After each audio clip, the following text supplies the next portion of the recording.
जहां तक आपने कोरोना वायरस की बात की, तो ये सही है कि बहुत से लोग इसे लेकर बहुत चिंता में है। मैं समझता हूं इसमें आपकी और हमारी, हम सबकी सतर्कता बहुत महत्वपूर्ण है।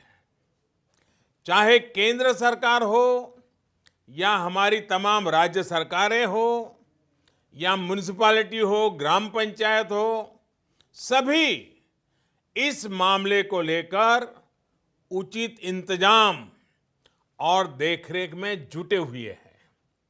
हमारे पास कुशल डॉक्टर और मेडिकल स्टाफ भी है, संसाधन भी है और जागरूक आप जैसे अनेक नागरिक भी हैं। हमें बस अपनी सावधानियों में कोई कमी नहीं आनी देनी चाहिए और ये भी समझ लेना चाहिए कि सावधानियां क्या है। बड़ी बड़ी बातें नहीं है जी। ये अलग अलग माध्यमों से आपको शायद पता भी चलता होगा, लेकिन हम सुनते हैं, एक कान से दूसरे कान से निकाल देते हैं। मैं फिर से एक बार, जब आपने मुझे पूछा है तो मौका ले लेता हूं और आपके माध्यम से देश के सभी नागरिकों के लिए वो सारी बातें मैं दोहरा रहा हूं और मैं कहता हूं कि आप भी याद रखिए और हर स्कूल में, कॉलेज में, सब जगह पे बताइए। देखिए क्या करना है। एक तो हमें बिना जरूरत के कहीं इकट्ठा होने से बचना होगा और दूसरा, हमें बार बार जितना हो सके अपने हाथ धोते रहना चाहिए और बराबर सफाई करनी चाहिए। अपने चेहरे को, अपने नाक और अपने मुंह को बार बार छूने की हमारी जो आदत है, अब थोड़ा उस आदत को बदलना होगा। जितना हो सके इस आदत को हमें कंट्रोल करना है और धुले हुए हाथों से ही अपने मुंह को टच करना चाहिए। जानकारों का कहना यह है कि ये खांसते या छींकते समय जो छींटे निकलते हैं, सांस के साथ ऐसे छोटे छोटे छोटे बिंदु निकलते दिखते भी नहीं है, उसमें जो भी संपर्क में आता है उसे ये फैलता है। ऐसे में जिस भी चीज पर ये छींटे गिरते हैं उसमें ये वायरस कई दिनों तक जीवित रह सकता है। इसलिए बार बार साबुन से हाथ धोना बहुत जरूरी है। एक और आदत हमें जरूर डालनी है। अगर खांसी और छींक हमें आती है तो कोशिश यही करनी है कि दूसरों पर इसके छींटे न पड़े और जो कपड़ा या रुमाल हमने छींकने के समय इस्तेमाल किया होता है उसे भी दूसरों के संपर्क में न आने दें। साथियों,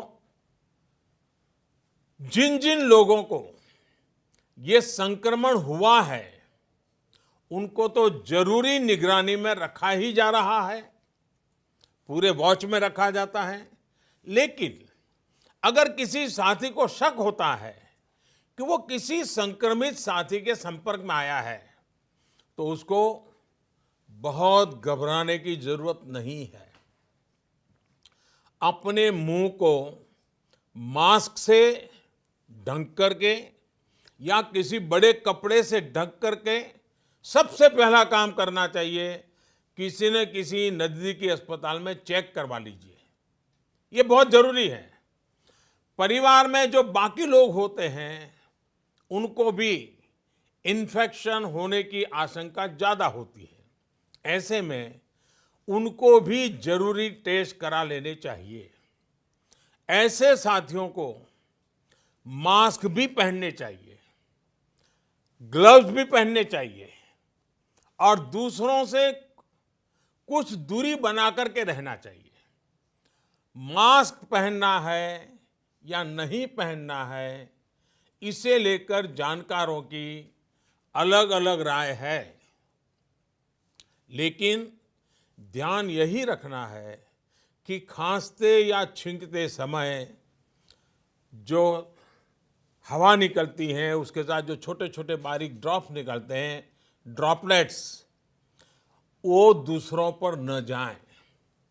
वैसे मास्क पहनते समय भी एक चीज ध्यान रखनी है, मास्क को एडजस्ट करते हमारा हाथ बार बार मुंह को छूता है।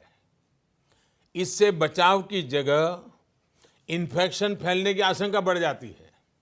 साथियों, ऐसे समय में अफवाहें भी तेजी से फैलती हैं।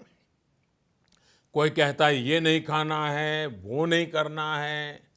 कुछ लोग 4 नई चीजें लेकर के आ जाएंगे कि ये खाने से कोरोना वायरस से बचा जा सकता है, ढीकना करने से बचा जा सकता है। मेरी सभी देशवासियों को प्रार्थना है, मेहरबानी करके इन अफवाहों से भी बचना है। आपको कुछ भी लगता है, जो भी करें, अपने डॉक्टर की सलाह से ही करें। हम स्वयं डॉक्टर न बन जाए। और हाँ, पूरी दुनिया आजकल नमस्ते की आदत डाल रही है। अगर किसी कारण से हमने ये आदत छोड़ दी है, तो हम भी हाथ मिलाने के बजाय इस आदत को फिर से डालने का भी मैं समझता ये उत्तम समय है। नमस्ते करके ही एक दूसरे को ग्रीट करना चाहिए।